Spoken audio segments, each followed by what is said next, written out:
What's up, family? Gerald the Bossman here.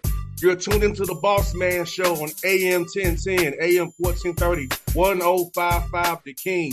Let the King out at 105theking.com and the Bossman Show at bossmanshow.com. Hit me up on Instagram, The Bossman Show, Twitter at Bossman Show, and Facebook, Bossman Show. It's the Bossman on your radio. Listen to the Bossman Show with your host, JR, Saturdays at 9 a.m. right here on AM 1010, The King. What's up, good people?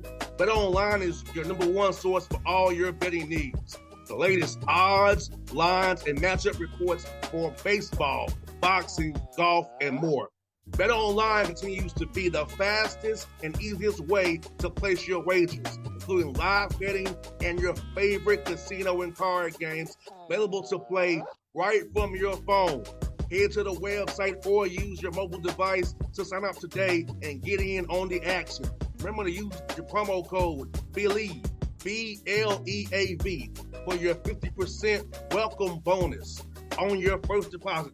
BetOnline, where the game starts. BS3 Network, changing the way you watch TV.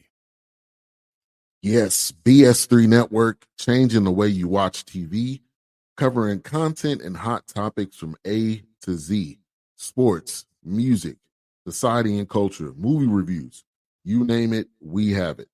Check it out on bs3network.com or check us out on Roku, BS3 TV on Roku, as well as check out your favorite podcasts on all podcast platforms or Spreaker.com/BS3 Network. You are now tuned to BS3 Network.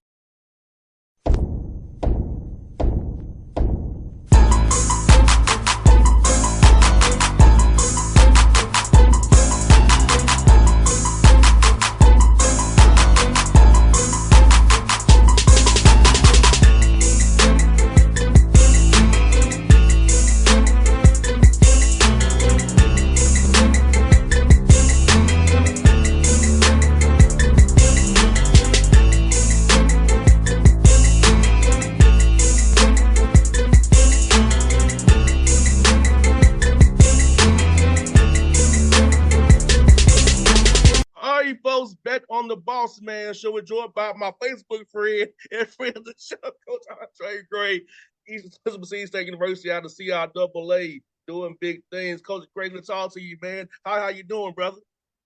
Boss man, thank you for having me, man. I'm excited. Got a really, really good group of players up here, so I'm bouncing off the walls and ready to start competing. I hear that, man. I hear that. So let me ask you, man, how's it feel being in year two now, leading this program and for you getting your feet wet, knowing to lay the land now? So how's it been, man? It's been great, man. ECSU is a really, really good spot, man. I'll be totally honest. Everybody know me as Mr. North Carolina because I've worked in this state for so long, and 26 years now. It's year 26 in the state of North Carolina. But I didn't know a ton about this school prior to coming up here. Had a chance to talk with the chancellor, Carrie Dixon, about the opportunity, and to be totally transparent, that's what made me do it. Her vision for the program, she seems to be really driven for student success, and that's something that I can relate to and connect with. And so I was super excited when she told me about the opportunity. And then James DeBose, the AD, we actually crossed paths at Winston-Salem State prior to this. And his vision for the program and wanting us to try to put the school on the map got me excited about it. So I'm fired that they gave me an opportunity, and we're going to try to do right. Now, for you, what's been the biggest difference for you from year one to year two? I know it's usually at year trying to figure things out, lay the land. So how's it been going from year one to year two, man, and just trying to figure things out, man, for you, how the program has grown in your opinion? Yeah, year one was crazy because I came in here. I replaced a Hall of Famer here. I replaced a guy named Sean Walker, who was a phenomenal coach, phenomenal player here. He laid a really good foundation for the players that was returning. The hardest thing year one was trying to make sure everybody understood that now that I'm here and we bringing in some new guys or whatever, that we all one program. I try to make sure I beat across the head that, hey, this is you all my guys. I'm gonna protect you all, love you all, just like I recruited you, or I don't care who recruited you. We're gonna try to play the guys who gonna give us the best chance to win. And whether you play or don't play, I'm gonna treat everybody the same. And that was probably the biggest challenge last year, trying to get them all united and on one page. We did have I guess a fairly successful year, not up to our standards, but I think we showed that we're going to be a force to be reckoned with in the future. For year 2, it's a little bit different now because you have some guys I inherited, some guys that I brought in year 1, and now we got some guys that we brought in year 2, and try to mesh those personalities is going to be our challenge. Is getting everybody on the same page, and if we're able to accomplish that, if we get everybody locked in and playing together and buying into the greater good, we in for a special season, in my opinion. And Coach, great for you, man. Do you feel like with this portal NIL stuff piece, that you'll be able to get better high school guys that's getting overlooked now and give them to commit to you now because they're not getting the offers at the lower D1 level or they thought they may get. They can come play for you, CIAA. You're still some competition, and if you put out good talent and good film, guys will find you. Yeah, I try to look at it a little bit different, to be honest. I just try to recruit basketball players. I don't care if you're 18 or if you're 25. If I think you could play, I'm gonna try to bring you into our program to help us out. We've been lucky. Actually, our leading scorer last year was a high school kid. Was a freshman for us. Guy came straight out of high school, led us in scoring. But that's kind of not normal nowadays. Everybody want to get older and stay older. It's kind of the cliche. But I want dudes that can play. I've coached Division I basketball for 20 years. And I understand sometimes just because you went to a Division I school don't mean that you're a good basketball player. There's some basketball players sitting on those benches. So I try not to get caught off in the levels. We don't talk about the levels here. I'm a basketball coach. I'm not a Division II coach. I'm not a Division III. I'm a basketball coach. And these guys are basketball players. And we really, really try to harp on that within our program. We don't care who you are, what you got on your jersey. Our plan going to be the same. We're going to plan on coming in and trying to beat you. And at the end of the day, like with our program being about growth, we want these guys, because most of them we recruit them to, they want to play after this. They want to have the opportunity to play after this. And they got to understand they got to compete against everybody to get those opportunities, no matter what level. Not only the guys at the so-called above you level, but the guys below you too. It's a really good NAIA and Division III players out there too, who's coming to try to get those same checks that you are.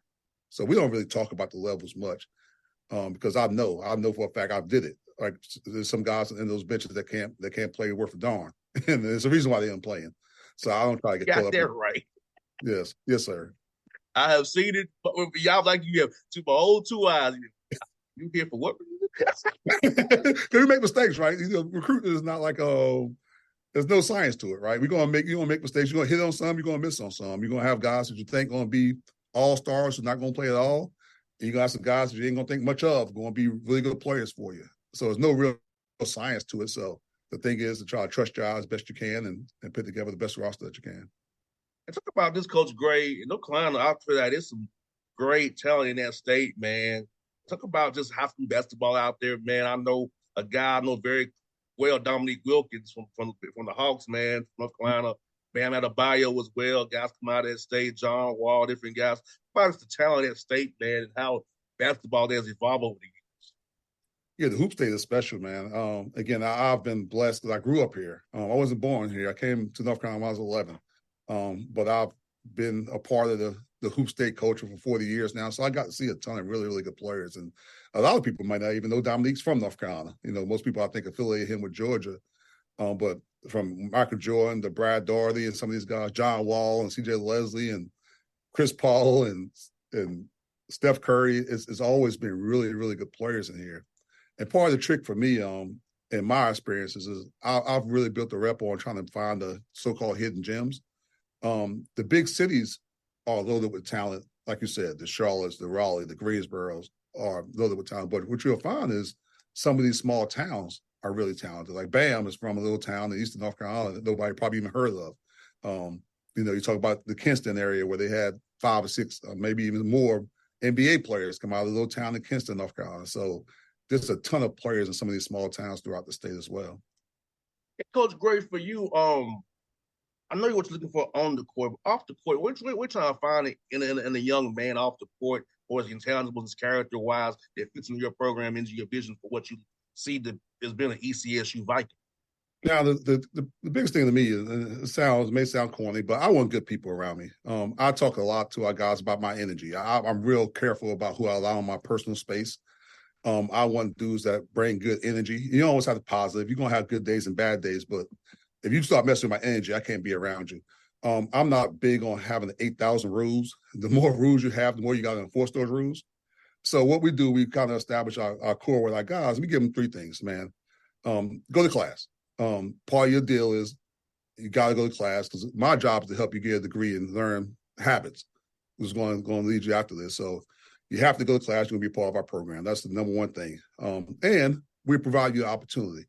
Only 7% of high school players get to move on to play in college at any level, not Division I, Division II, NAIA, Division III, everything. That's included. 7% of high school guys get to go on and play in college. So with that comes a responsibility, right? So we give you a chance to go to college. So you got to do your part, but make sure you get the education with it. The second thing we talk about is being respectful of the women. I can't tolerate it. It's something personal to me. Like if you one of those dudes like to hit on girls or beat on girls or be disrespectful to women, I'm not going to have you around me. And that's for me personally and for this university, because we talked about a little while ago, our chancellor is actually a woman. And a lot of our leadership on our campus is women. So if you're one of those guys who are disrespectful towards women, you're not going to do well here. And that's just the reality of our university because we have so many women that's at the top seats of our program. And the last thing is that don't break the law. The law is different in different states. With this team, we was talking about as a group yesterday. I think I got guys from 10 different states on our roster. And the law in one state is different from the law in another one. I'm not going to be on the news because you do something silly. If you're unsure what the law is, ask somebody who's from here. And those are kind of the rules to our program. So if you can follow those 3 things, you're going to be okay. But if you start messing with my energy, you're not going to class, I'm not going to play you. I'm not going to play you at all because I'm not going to be able to trust you. If I can't trust you to go to class, how am I going to be able to trust you the last 5 seconds of a game I need to win to do the right thing? Does that make sense to you? So that's how it does. And we got, so we try to, we just, our whole thing, just try to get really good people. And through that process, I really try to, I won't take somebody that I haven't, if I didn't know the guy directly, I won't take somebody, I don't know their people around them. Because I want to know about the character. I'll try to use people that I trust on the inside who want to tell me the truth because nobody's perfect, right? We all have our demons. We all have our flaws. And so I'm not expecting perfect people, but I want to know what demons I'm chasing, what demons I need to help them with. And Coach, you said something that hit me home because I tell people around me, don't zap my energy. Don't kill my vibe, please. Because I'm a high energy guy, man. I'm a positive guy, man, and I don't do well with negativity around me. So if you got that negativity, I don't need you around just me because I'm trying to promote something different. I'm trying to be positive and fight the good fight the way I gotta fight it. Because being an independent Black dude in the media ain't easy. But I got that on my head. But I don't need you to bring me down anymore. You know what I'm saying? Yes, sir. Yes, sir. There needs to be the Black man, period. Yeah. So say I feel you, and that's my thing. You can't mess my energy, man. Like I'm not gonna, because like you, I'm a positive thinking dude. Ever since I stepped foot on campus to our team, we talked about winning the whole thing. And when I first got here, they kind of look at me, like win the whole thing. What, like win the national championship? That's the goal. Like if they're gonna keep scoring, we're gonna try to win the whole freaking thing. And that's the way we say it within our program. And did we accomplish that? No, last year, no. But that ain't gonna change our goal again this year. We're gonna try to win every freaking game. We're gonna try to win the whole thing. That's the plan. Now, is it gonna work out that way? Nobody knows, but that's what we're shooting for every time we go out there. And you know what? Good about the South AA too, man. You all have some heck of a road places to go play at. You have to be tough. You have to band the vibe. That's the one thing about being Tennessee State that I missed, that we didn't get the experience on the road per se, because I'm like, y'all some lames. But see how AA then see you experience up and down the coast there, man, where you play at the Virginias and Carolinas, man. So I'll talk about that, man, and how you tough playing that league and win on the road and see how they'll play. Man, this league is unbelievable. It's unbelievably tough. And I know every coach in the country gonna say that about their league, but when I took over this program last year, when I got in the league, every returning coach in the league had won the league before. So all those dudes has won championships prior to that year. Everyone that returned has won a championship before. Of the 4 new guys is myself, Chucky Brown at St. Augs, Breon Dunlap down at Claflin, and Coach Armstrong up at Lincoln. of those three guys, Coach Dunlap has won championships up at Harris Stowe. Coach Brown was a really successful coach in the high school level and played at NC State and played in the NBA. And then Coach Armstrong was a very successful coach and actually coached in the championship game last year. So it's some dudes from the coaching ranks in this conference. So every day is like a chess match. You got to make sure you prepare for that. And beyond that, you talk about the atmosphere. And this is how I kind of sell it to our guys. Again, most of my experiences, of course, is on the PWI side. And sometimes we recruiting guys from the junior college and the transfer markets. And the way I explain it to them, when you go to your game for example, at UNC Greensboro, I'll just speak it out, not bad, but at UNC Greensboro, across from the bench are the donors. So on the floor, across from the bench, that's the people that give money. That's the people that come pay their money for those nice, pretty seats. And to see out of the way, that ain't no donors sitting over there just want to be entertained. Those are your peers. So every night, the voices you hear on the court are your peers. And your peers know you. So they're going to be talking to you and talking about you in a different kind of way than you probably used to. But that also make it fun as a competitor, right? Like if you're really, really a competitor, you kind of get off by that. You kind of get excited by that, the voices and you hear them. And like I remember my first year at Winston State. I coached at Winston State a few years ago. And one of our first plays, one of our dudes hit a three. And he was running back down the court. And the students was giving them five running down the court on the sideline. And it was like, what the devil's going on here? It was exciting. Like, oh, man, can you imagine playing in those kinds of environments where you got your people, your peers that close to the floor all the time? But so I love it. I think it's some of the best environments in college basketball, some of the most competitive environments in college basketball. It gets me excited every time we know we're getting ready to play a game. And I think our guys feed off the energy as well. Because with the good come the bad as well. Your skin got to be a little thicker. Because you're going to hear some stuff you probably don't want to hear either, too. But that's part of it. And that's part of life, right? You got to learn to deal with that adversity. Now, that's why I love the gym inside the Blake. Because Tennessee State, unfortunately, the crowd ain't on top of it. So we can have that it was kind of big. We didn't have that luxury. They up in the bleachers and the band. So it's like you can't touch them. It's like they can you hear them, but you can't touch them. But I feel that's why I wish we had a little bit different, like you all had inside the Blake, because I would love to be able to hit one of my corner threes and dap up my homeboy. I'll tell some of my friends, like if you've never been to a CIAA on CIAA game, two of those, if you get a chance to go, if you get a chance to see a CIAA game with two of those teams playing against each other, it's an unbelievable experience. Everybody, if you're a basketball person, you need to do it at least once. Yes, and I hated the show I moved to Baltimore because my birthday week is the week of CIAA. All right. So I would be in Charlotte having a blast. My birthday week, I'll take off my week from covering the NBA. I'll enjoy my birthday, and I was like, yeah. But Baltimore a little bit tougher for me to get there now because of I got to book a flight, and I can't just drive stay at my homeboy house no more. Now, the city did a great job with it. I'll tell you what, Baltimore did a wonderful job with it. That was my first time experience it last year. And like you, I'm Hoop State now, so I'm thinking, oh, man, it's left out Charlotte. But the city of Baltimore did a great job with it last year. I was really impressed with the venue. The city seemed to embrace the tournament. I think it's going to grow. I think it's going to be a really, really good deal. I'm going forward up there. Now, Coach, great for you, man. Let me ask you this, man. Leading a lot of young black males, man. I know my dad's a coach. I'm son of a coach. And, how does it feel, man, knowing you get to mold young black males, 18 and 24, to have a lifetime relationship with these guys after you help them through that formative years of, becoming a man, leaving the childhood, becoming a man. So how's it, man, knowing that, having that banner on you that John, that you're helping these young men become better black men once they leave your university? Yeah, that's what drove me into this profession, to be honest. I'm a teacher by nature.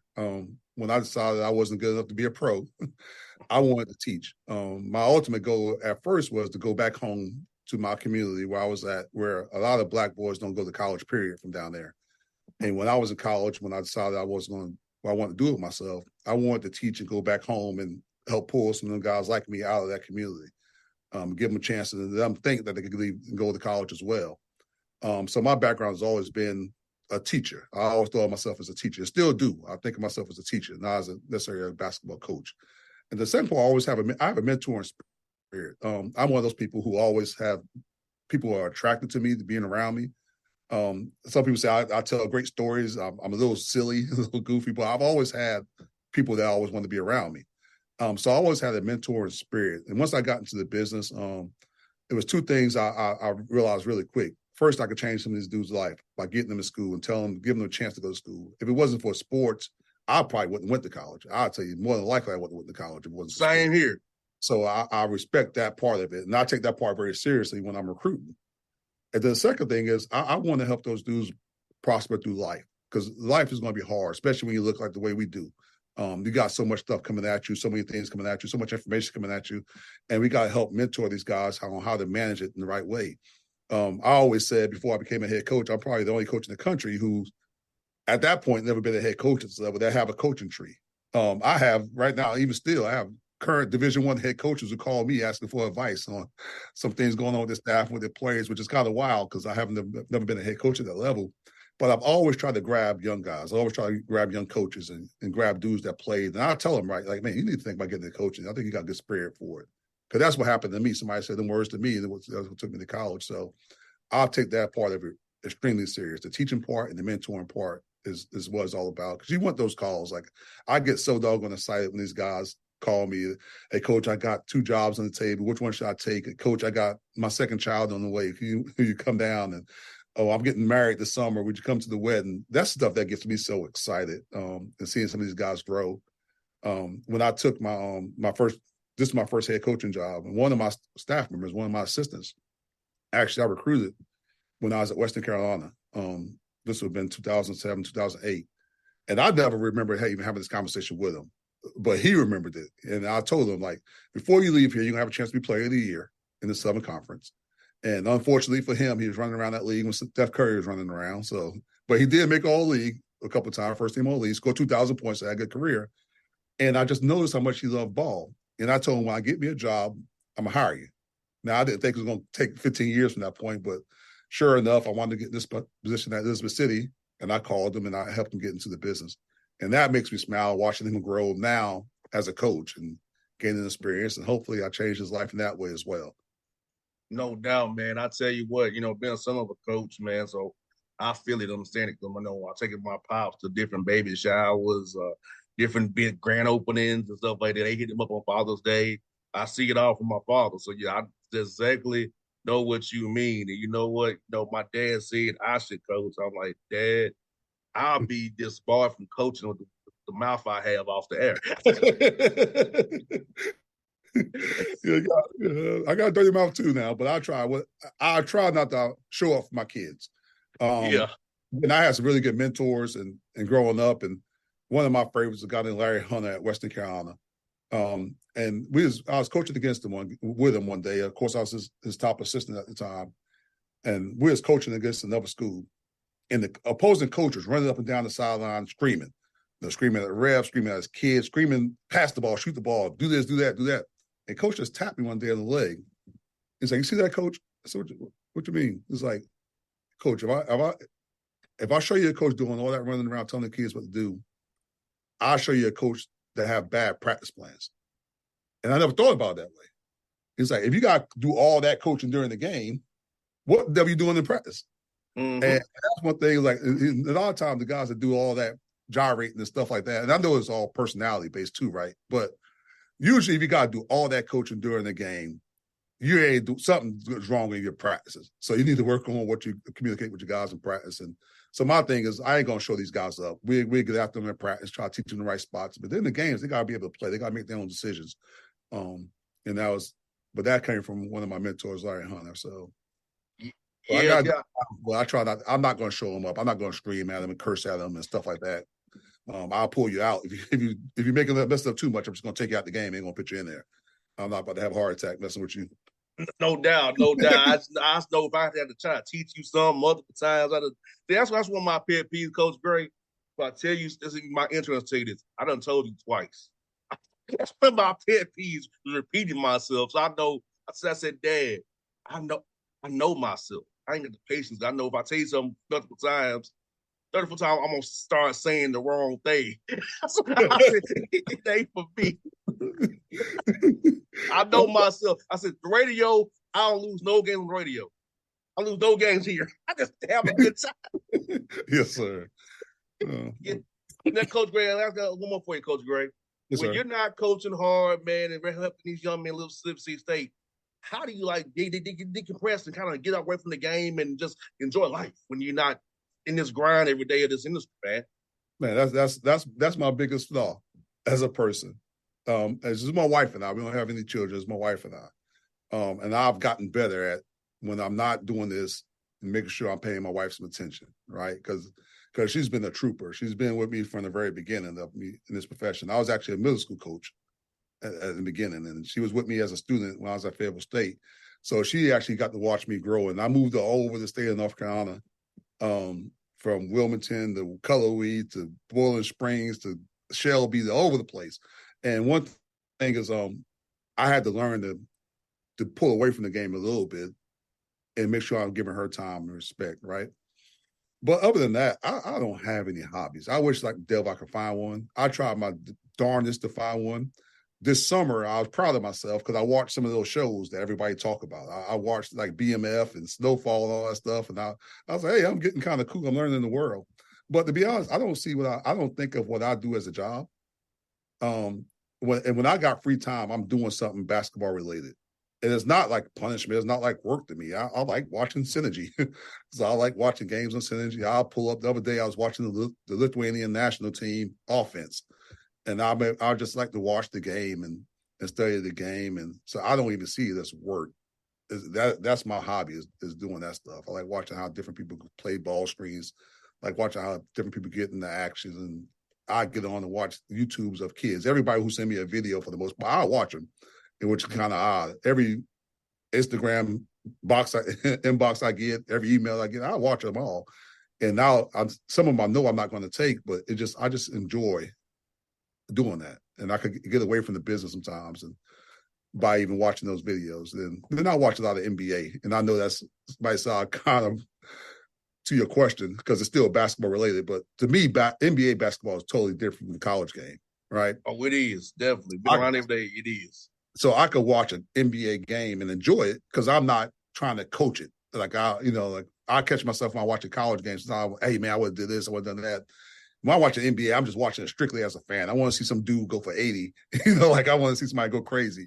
And so I could watch the NBA game as a fan. So that's what I do as well. Now, Coach, this don't sound real childish to me. But I'm tell you what I do. I go to the arcade and play video games. I go to the batting cage, or I go bowling to get it out of my system. Because sometimes when the Hawks lose, man, it goes home with me, and it shouldn't, but it does. I'm not playing, but it goes home with me, Yes, sir. I'm covering the team every day, so it's like I'm immersed, right? So go play some video games in round one, go to the batting cage, go bowling, man, blow some steam after a tough loss, man. Especially if we're in Atlanta at home, I'm gonna roll a little harder. But if I'm at home, I just like go, off the steam, brother. Yes, that's a good thing about being a fan. See, I'm a terrible fan. And some of my friends laugh at me. I can't be a fan for a team that lose. If I'm gonna be a fan, I want to be a fan of a winner. So people always ask, "Who's your team?" Like I don't have a team. Like I'm a Kobe guy. I was a Kobe fan. So when Kobe was playing, it used to break my heart every offseason, especially down the stretch. Like they got, oh man, it's gonna be the year they're gonna get Kobe some help, and they wind up finishing 8th. So I'll jump ship on you. Now, if you're gonna be a bad organization, I would jump ship. I don't have no problem doing that. So I tip my hat to guys like you who stayed strong with your teams, because I'm not going to hang in there with you. Like I've been all Atlanta my whole life. I've seen the good, bad, and ugly of Atlanta sports, unfortunately. And they tell me you can't jump around. It's okay. I'm a fan. I could be a fan. Like I'm not about to pull for no bad team. I give them a couple of years, and I'm gonna go. Like Coach, I'm gonna tell you, my worst experience as a fan and as a worker was the Super Bowl. I was in Houston for the Super Bowl when the Falcons blew it. Yes, sir. That was the worst trip back to Atlanta ever. The quietest trip ever. Because Super Bowl, you don't leave right away. Yes, sir. You stay overnight. So you got to endure that overnight, then get on the bus that Monday morning and fly into Atlanta. It was the worst trip ever. I dreamed about that game for weeks. I couldn't my. Oh man, It was a struggle, Coach. And I'm over it now, but backdated to 17, man. It was rough on me. Yeah, that's why I stopped, man. I'm not gonna. Again, my energy, right? I'm like, I can't pull for a bad team. I can't do it. I can't do it. Yes, sir. Yes, sir. But No, Coach sir. great, man. I'll tell you what, man. It was fun to get to the show finally, man. It was fun chat with you, my brother. Like I said, if you have anything you need from me, man, let me know, man. I'm in your corner, my brother. And so, you got my number there. Anything you need is hit me up, brother. I got you, man. Yes, sir. Thank you so much for having me on. You did a great Anytime, job. Coach. It was fun, man. All right, thank you. All right. BS3 Network. Changing the way you watch TV. Yes, BS3 Network, changing the way you watch TV, covering content and hot topics from A to Z. Sports, music, society and culture, movie reviews. You name it, we have it. Check it out on bs3network.com or check us out on Roku, BS3 TV on Roku, as well as check out your favorite podcasts on all podcast platforms or Spreaker.com/BS3 Network. You are now tuned to BS3 Network. What's up, good people? Bet Online is your number one source for all your betting needs. The latest odds, lines, and matchup reports for baseball, boxing, golf, and more. Bet Online continues to be the fastest and easiest way to place your wagers, including live betting and your favorite casino and card games available to play right from your phone. Head to the website or use your mobile device to sign up today and get in on the action. Remember to use your promo code BELIEVE, BLEAV, for your 50% welcome bonus on your first deposit. Bet Online, where the game starts. What's up, family? Jared the Bossman here. You're tuned into the Bossman Show on AM 1010, AM 1430, 1055 The King. Check The King out at 105theking.com and the Bossman Show at bossmanshow.com. Hit me up on Instagram, The Bossman Show, Twitter at Bossman Show, and Facebook, Bossman Show. It's the Bossman on your radio. Listen to the Bossman Show with your host, JR, Saturdays at 9 a.m. right here on AM 1010, The King.